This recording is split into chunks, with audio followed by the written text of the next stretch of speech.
Pos Indonesia. Pos Indonesia merupakan sebuah badan usaha milik negara atau yang biasa disingkat dengan BUMN, yang bergerak di bidang layanan pos. Saat ini, Pos Indonesia tidak hanya melayani jasa pos dan kurir, tetapi juga jasa keuangan, retail, dan properti, yang didukung dengan titik jaringan sebanyak lebih dari 4.000 kantor pos dan 28.000 agen pos yang tersebar di seluruh wilayah negara Indonesia.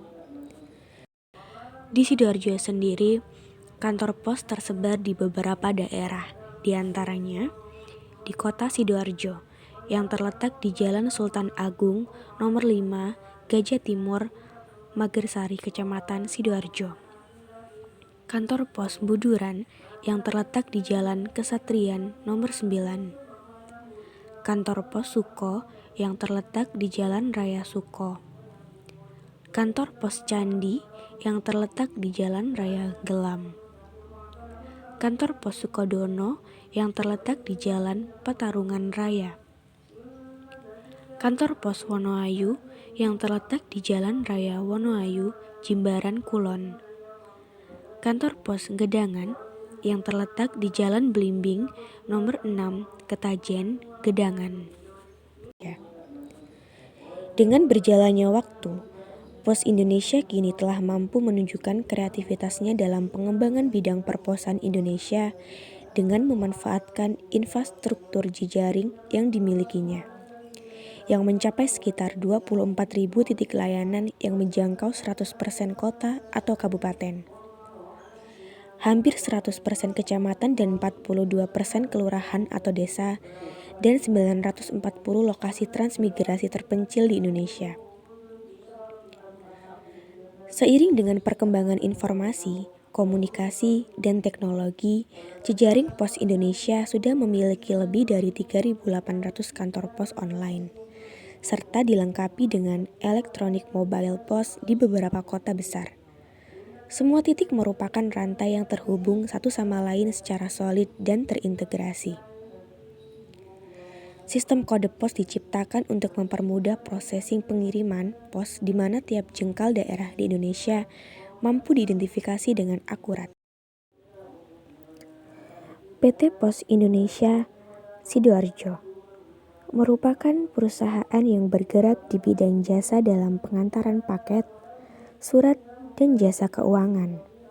Kegiatan pokok sendiri terdapat dua macam di antaranya, yaitu jasa pengiriman surat dan paket atau mail and parcel, dan juga jasa keuangan atau financial service. Jasa pengiriman surat dan paket. Kegiatan pokok surat dan paket diantaranya sebagai berikut. 1. Melayani jasa pos ekspres, pos kilat khusus, surat pos atau standar, EMS, dan Edmail. 2. Melayani pelanggan baik retail maupun korporat. Jasa keuangan. Kegiatan pokok jasa keuangan diantaranya sebagai berikut. 1. Melayani pembayaran lewat postpay. 2. Melayani pengiriman wesel pos instan. 3. Melayani transfer uang melalui giro pos. 4. Pelunasan biaya paspor. 5. Pembayaran pajak daerah PBB dan non-PBB Kabupaten Sidoarjo. 6. Pembayaran Telkom, PLN, BPJS Kesehatan, dan juga Multinens. Sebagai badan usaha milik negara, Pos Indonesia memiliki keunggulan yaitu memiliki kantor cabang yang begitu banyak dan juga tersebar di seluruh wilayah Nusantara, yang memudahkan masyarakat dalam bertukar surat dan juga keperluan lainnya. Namun, seiring berkembangnya zaman, teknologi semakin hari semakin canggih sehingga dalam hal surat menyurat telah mengalami perubahan karena dipengaruhi oleh perilaku konsumen yang berubah dan cenderung menggunakan jasa kurir untuk melakukan pengiriman barang secara daring. Tantangan Pos Indonesia dalam era digital seperti saat ini, jika Pos Indonesia ingin bertahan, harus lebih banyak menawarkan jasa pos untuk pengiriman logistik atau barang. PT Pos Indonesia juga harus mengatur sebaran karyawannya untuk mengikuti tingkat kesibukan pengiriman logistik di daerah yang warganya sudah marak bertransaksi secara daring. Dalam wawancara kami kemarin, menurut Pak Akbar, selaku manajer pelayanan Pos Indonesia Cabang Sidoarjo, beliau mengatakan bahwa Pos Indonesia dalam menghadapi era digitalisasi memang perlu adanya inovasi digital dan kita harus mengikuti perkembangan zaman agar Pos Indonesia tetap eksis dan tidak tertinggal. Oleh karenanya, kami, Pos Indonesia Cabang Sidoarjo, terus melakukan optimalisasi dalam semua aspek digital yang kita gagas, baik di dalam vintage maupun juga logistik. Secara umum, Pos Indonesia membagi lingkup bisnisnya menjadi dua, yakni bisnis surat paket atau disingkat BSP dan jasa keuangan yang disingkat dengan Jaskuk. Klasifikasi layanan PT Pos Indonesia mencakup hal sebagai berikut. A. Bisnis surat paket dan logistik. Pos domestik. 1. Pos ekspres. 2.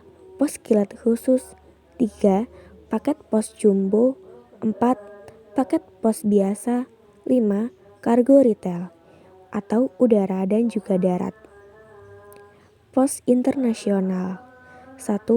Express Mail Service atau EMS. 2.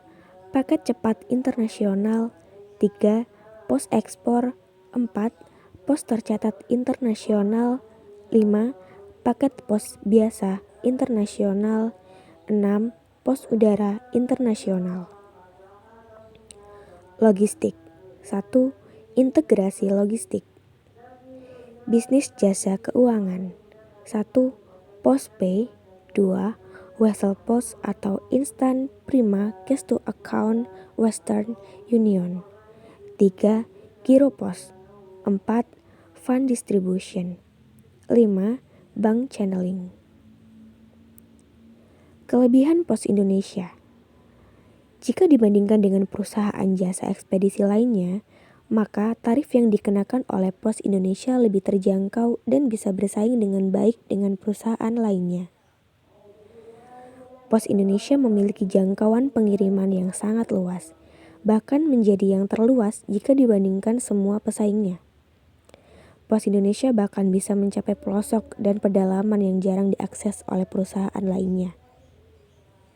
Pos Indonesia juga telah memiliki layanan online sejak tahun 2003 dan bisa diakses dengan mudah untuk berbagai kepentingan lainnya. Pos Indonesia memiliki akses pengiriman yang paling murah dan terbilang cukup cepat untuk layanan pengiriman barang ke luar negeri karena tergabung dalam Persatuan Pos Dunia atau Universal Postal Union. Mereka memiliki layanan IMS yang akan membuat waktu pengiriman lebih cepat. Lalu kelemahan dan kekurangan Pos Indonesia. Di antaranya adalah A. Kurangnya sarana promosi, sehingga orang jauh lebih mengenal perusahaan swasta lainnya sebagai perusahaan pengiriman barang. B. Sebagian besar orang lebih mengenal dan mengingat Pos Indonesia sebagai perusahaan pengiriman surat dan uang, bukan sebagai perusahaan pengiriman barang. C. Beberapa website marketplace dan e-commerce tidak mencantumkan Pos Indonesia dalam pilihan jasa pengirimannya.